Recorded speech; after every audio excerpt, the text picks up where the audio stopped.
Hi friends, Mustafa பேசுகிறேன்.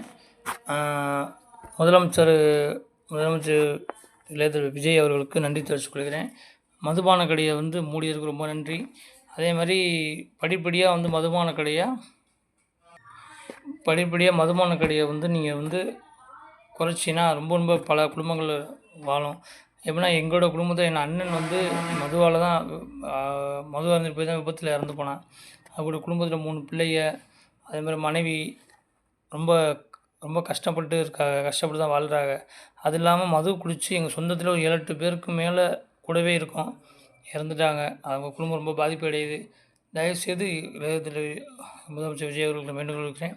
நிறைய குடும்பம் காப்பாற்றப்படணும், நிறைய குடும்பம் நல்லபடியாக வாழணும். கொஞ்சம் கொஞ்சமாக மதுவை குறைச்சிட்டிங்கன்னா எல்லா மக்களும் உங்களை அதை தான் வேண்டிக்கிறாங்க. ரொம்ப குடும்பங்கள் வாழும். தேங்க்யூ முதலமைச்சர் அவர்களுக்கு நன்றி தெரிவித்துக் கொள்கிறேன்.